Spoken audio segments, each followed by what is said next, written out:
Hello, everybody. I am yet again Price McKinney. Simply put, and as always, I want to thank you for tuning in and listening. Facebook, Instagram, TikTok. Simply put, by Price McKinney. YouTube on Tuesdays. Simply put, podcast with Price McKinney. I'm Y'all bear with me because I'm.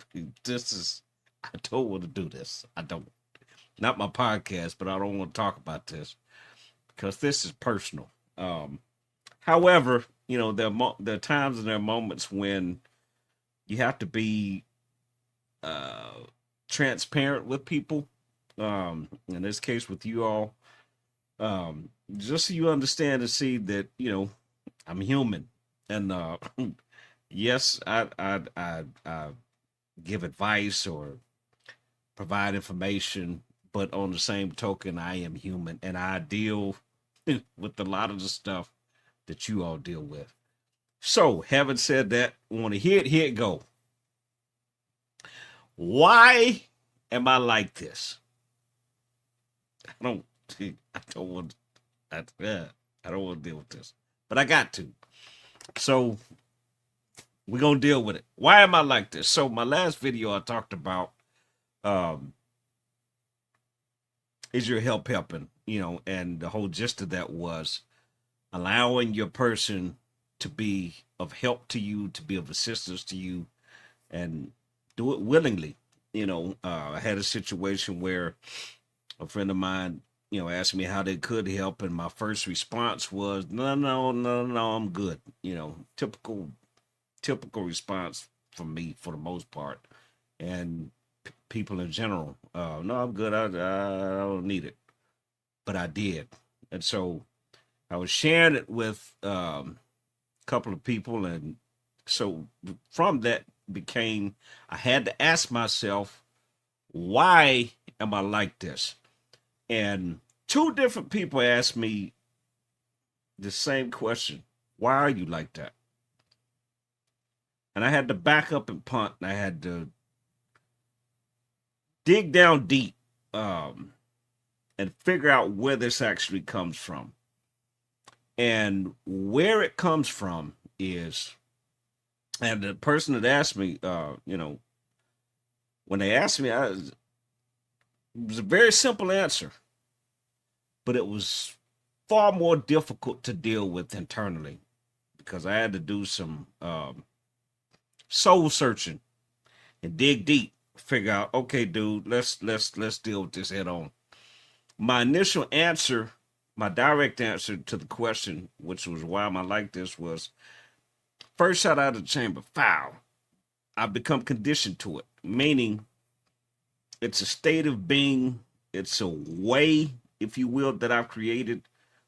And so as a result of that I had, okay, well, because when I said it, I said, well, that gum, okay, you got that, now what?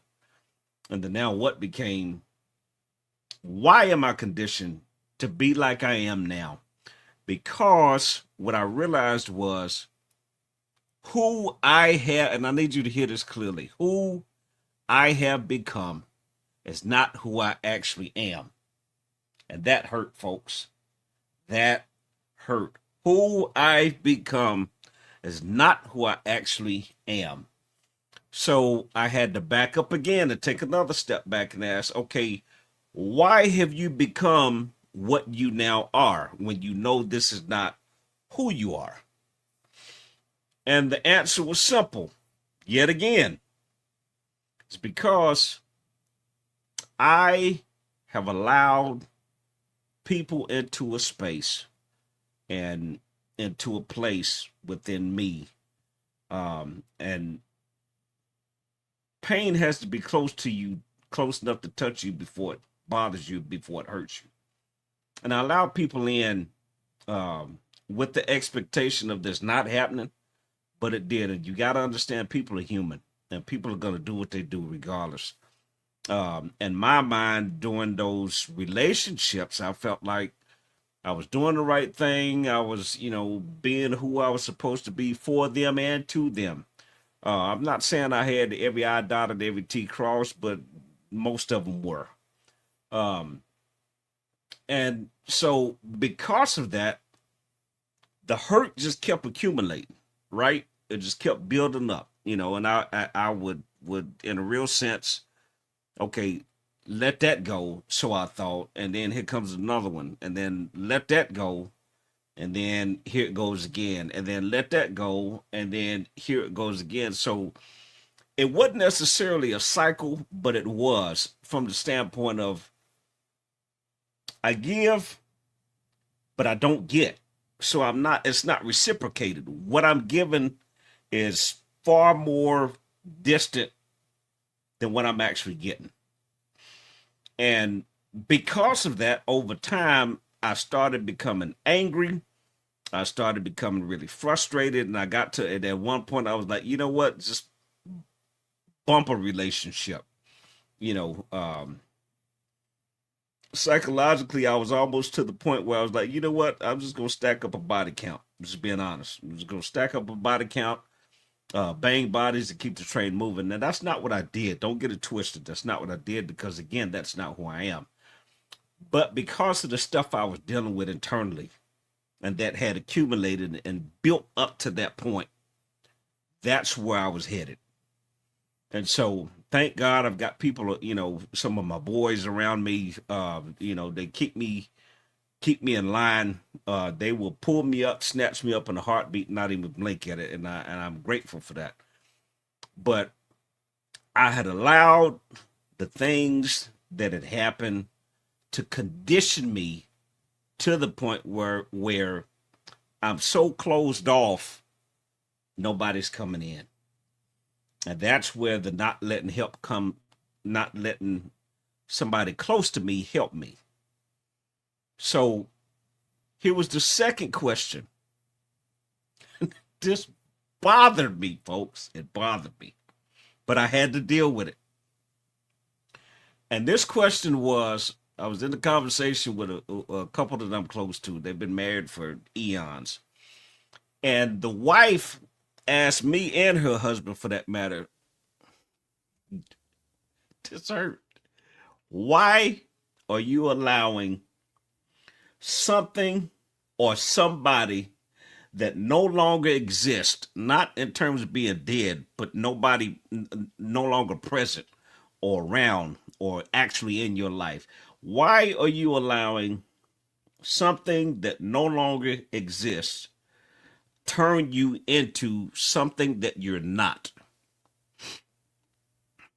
Why are you allowing something or someone that no longer exists turn you into something that you're not? Folks, player, that was a pill. I shortly thereafter I left. I licked my wounds. I got in the car, drove home, and I've been processing for almost a month. I think it's been 3 weeks, maybe a month, somewhere around in there. Let's just say it's still there because everything that has happened is no longer happening, right? These people are not around. I'm not in communication with them, and it's not a bad thing. It's nothing, it's just not. But I'm still living through the evidence of what actually happened, and yet they have moved on. They're doing the thug thizzle. They're living a life, and I have, and I'm let's be clear. I have no ill will towards anybody. I don't. I was pissed off, angry, mad, upset at one point, but that was several years back. I'm not there anymore. So the question becomes again, why are you still carrying this stuff? And at what point do you say, sir, to yourself, when I'm talking to me, at what point do you say to yourself, sir, Price, how long are you gonna keep carrying it? How long are you gonna keep letting it affect you? How long are you going to continue living under these conditions that you created for yourself? Because folks, that's the hardest thing to deal with is when you allow this to happen and you still hang on to it. That's a pill. That is a hard pill. When they're gone, they moved on, they're not, whether they're thinking about you or not, is completely, totally irrelevant. You may not have even actually be thinking about them in that moment, but the effects of it is still there. So, are you going to, ma'am, sir, continue carrying this stuff? Or at what point, as of now, are you going to let it go? Because again, that when I say that was a loaded question and it hurt like hell, it did. Why are you letting something that no longer exists still affect you? Why something that no longer exists in your life still bother you? Why is it even mattering? Why does it matter? A lot of questions, very few answers. But the answer I gave myself at this point, that's a wrap, folks. That is, touch they would tell them, that is a wrap. For what? Why keep hanging on to it? What is the benefit? I know I'm throwing out a lot of questions, but I'm talking to myself. And hopefully it's if it's only one person, then I've done my job. Why? What is the benefit?